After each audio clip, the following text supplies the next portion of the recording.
안녕하세요. 자, 포토샵 예제 중에서 또 색채 재구성과 배경 흐리기. 자, 이런 예제를 한번 만들어 보도록 하겠습니다.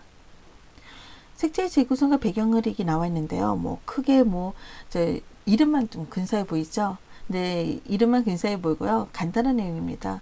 색채를 지금 보시는 것처럼요. 이렇게 컬러로 되어 있는 것을 한 가지 색상 톤으로 변경을 하고, 그 다음에 주인공이 사람을 제외한 나머지를 이게 흐리게 표현을 해서 좀 더 주인공 앞에 있는 이미지를 좀 더 부각시켜 주고 싶을 때 그때 주시는 겁니다. 이걸 이용할 때 쓰는 것이 그라던트 맵이라는 명령과 렌즈 블루라는 명령어를 이용해서 작업을 해 보시는 겁니다. 자, 그럼 포토샵에서 한번 작업해 보도록 하겠습니다. 자, 포토샵에 보시면요, 이렇게 예제 중에서요, 우리가 이때까지 이미지만 갖고 있었잖아요. 근데 여러분 실수하지 마시고요. 재구성이라고 되어 있는 포토샵 파일이 있습니다. 얘를 불러오도록 하십시오. 자, 얘를 이렇게 해서 불러놓도록 하죠. 그래서 저는 얘를 이렇게 해서 바꿔놓도록 하겠습니다. 자, 그러면은 먼저 한 가지 색상 톤을 우리가 만들기 위해서 하기 위해서요, 명암을 우리가 작업을 해 보시는 겁니다. 자, 그러면은 그걸 작업하기 위해서 어디로 하게 되시냐면요, 밑에 내려가게 되시면은 그라던트 맵이라고 있습니다. 이걸로 들어가시는 겁니다. 자, 그리고 나서 여기 띠 부분 보이시죠? 여기서 얘를 클릭해 주시면은 이렇게 그라던트 맵이라는 에디터 있잖아요. 그라던트 에디터라는 내용이 창이 뜨게 되어 있습니다. 자, 이거 갖고서 한번 해보도록 하죠. 색상표를 얘를 좀 더 익혀 주시고요. 위치를 잡고 싶으시면은 로케이션으로 이용해서 수치를 정확하게 잡아 놓으셔도 됩니다. 0에서 100이라고 생각하시면 되시는 거죠. 색상이 들어간 상태에서 저는 얘를 갖고서 좀 이렇게 해주겠습니다. 이렇게 놨어요. 자, 그리고 나서 얘를 OK 들어가 주신 다음에 OK라고 해줬습니다. 바뀌어진 거 보이시죠? 그럼 얘를 닫아주겠다. 그런데 선생님, 책보다도 너무 어둡습니다. 책처럼 좀 더 밝게, 블루 계통이 좀 밝은 걸로 한번 해주고 싶습니다. 그럼 편집을 해줘야 되겠죠? 그러면은 지금 했던 이 이미지 보정을 삭제하지 마시고요. 옆에 보시면 요거 보이시죠? 그라던트 버튼요. 여기서 얘를 더블 클릭을 하십시오. 그래서 다시 클릭을 하셔서 수정해서 들어가 주시면 되시는 겁니다. 자, 그러면은 클릭을 한 상태에서 색상 톤을 내 좀 더 밝게 여기서 바꿔주겠다. 그래서 얘를 OK 이렇게 바꿔놓을 수가 있는 거죠. 닫고 얘를 또 얘는 닫아주겠습니다. 자, 이런 식으로 우리가 얘를 변경을 해서 작업을 해줄 수가 있으십니다. 자, 그런데 지금 화면이 좀 다시 칙칙해진 것 같아요. 다시 한번 확인해 볼까요? 제대로 됐는지.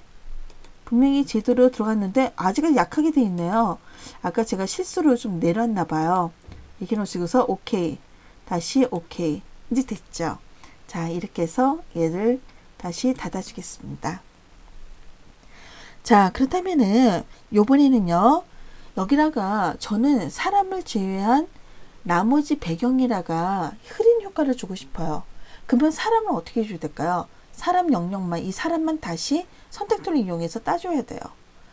선생님, 이거 따는 건 너무나 귀찮아요. 그래서 제가 미리 선택 영역을 저장해 놓은 곳이 있어요. 그 불러오도록 하겠습니다. 자, 셀렉트 안에 로드란 내용에 들어간 상태 내에서 여기서 알파 1을 클릭하겠습니다. 그래서 얘를 OK 뒀더니 어때요? 얘가 따진 거 보이시죠?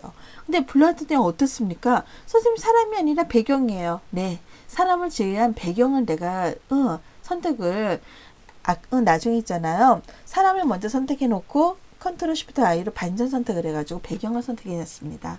그것을 선택 영역을 저장해 놓은 것을 이렇게 불러서 사용해 주시는 거죠. 선생님, 이건 어떻게 하나요? 그것은 책에 보시게 되시면 커브라고 있을 겁니다. 자, 이 커브라는 내용이 들어가시면은요, 죄송합니다. 커브가 아니라 채널이네요. 채널이라는 내용이 있을 겁니다. 그 채널에 들어가서 작업을 하시면 됩니다.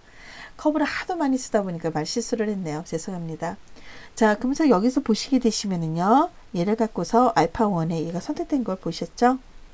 자, 이렇게 놓으시고 나서 어디 들어주겠습니까? 선택을, 배경이 선택되어 있는 상태 내에서 필터 안에 들어가게 되시면요, 렌즈라는 내용이 있습니다. 자, 여기서 블루 안에 들어가셔서요. 자, 렌즈 블루라는 내용을 얘를 선택해 주시는 겁니다. 자, 옆에 여러분들 있잖아. 오른쪽 편에 레이어 보도록 하십시오. 실수하지 마시고요. 자, 백그라운드 당연히 뭘까? 이미지 보정이 아니죠. 이미지 자체 사진을 갖고 보정하는 거니까는 백그라운드 안에 레이어를 선택해 놓으시고 나서 들어가게 되시는 거죠. 자, 그래서 얘를 렌즈 블루라는 내용에 들어서 얘를 클릭해 줬습니다. 어때요? 배경이 뿌옇게 나타나는 거 보이세요? 자, 이렇게 놓으시고 나서 그쵸? 자, 이 상태 내에서 저는 얘를 갖고서 OK를 해줄 수 있고요. 라디우스라는 내용을 좀 더 많이 준다거나 아니면 다르게 줘가지고 변경을 해주는 경우도 있으십니다. 자, 이 상태에서 우리 얘를 갖고서 OK라고 해주시게 되시면은요. 이렇게 해서 배경이 변경된 것을 확인할 수가 있으십니다. 자, 컨트롤 D라고 해제시켜 놓도록 하죠. 이렇게 해놨습니다. 자, 이렇게 해서 결과물을 확인할 수가 있습니다. 그럼 여기서 제가 팁 하나만 더 알려드릴게요. 봤더니 선생님 그런데요. 가장자리가 너무나 사람이 깨끗하게 따지니까 좀 약간 어색합니다. 저는 가장자리는 깨끗한 것보다도 약간 가장자리를 영역을 좀 부드럽게 해주고 싶습니다. 그렇게 해주는 경우도 있습니다. 그래서 히스토리 들어가서 이때까지 작업한 걸 잠깐 취소하겠습니다.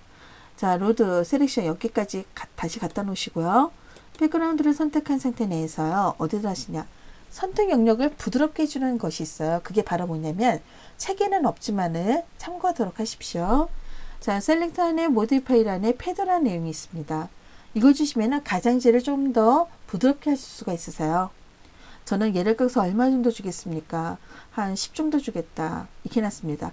수치를 더 많이 주면 많이 줄수록 가장자리가 더욱더 강하게 더 넓은 영역으로 부드럽게 퍼지게 해주는 경우가 있습니다. 그러면 저는 지금 이 상태 내에서 얘를 OK라고 해주겠습니다. 이렇게 해주시고요. 필터 안에 블루의 렌즈 블루한 내용으로 다시 이렇게 들어가 주겠습니다. 어때요? 가장자리가 좀 깨끗하기보다도 약간 좀 들어와 있는 느낌이 들어가죠? 그래서 얘를 OK 들어주겠습니다. 이렇게 놓을 수가 있으십니다. 그리고서 컨트롤 D라고 해제시켜 주시는 거죠. 이런 식으로 가장자리를 어떻게 줄까요? 약간 뿌옇게 안을 쪽으로 좀 들어오는 느낌을 이렇게 해서 살려주는 경우도 있으십니다. 무슨 말인지 아시겠죠? 자, 이렇게 해서 우리가 작업을 해놓을 수도 있다는 뜻이 되시는 겁니다. 그런데 선생님 너무 강한 것 같습니다. 그렇다면은 히스토리 들어가서 여기서 패더까지만 주시고요. 다시 한번 필터 안에 블루의 렌즈 블루라는 내용으로 들어가 주겠습니다. 그리고 나서 여기 라디우스 보이시죠? 여기 수치를 얘를 좀 더 낮추시는 겁니다. 이럴 때는요. 낮춰서 얘를 한 7 정도 주겠다. 약간 낮추시면은 배경이 좀 블루가 약간 흐린 내용 자체가 좀 약하게 나타납니다. 한 8 정도 줄까요? 이 정도 주시고서 오케이. 그래서 컨트롤 D로 다시 해제시켜 주겠다. 어때요? 가장자리도 부드럽고 영역도 뿌연 것이 약간 좀 덜 흐리게 나타나는 것을 확인할 수가 있겠죠. 이런 식으로 해서 수정을 해서 작업을 하셔도 괜찮습니다. 한번 연습해 보도록 하십시오. 수고하셨습니다.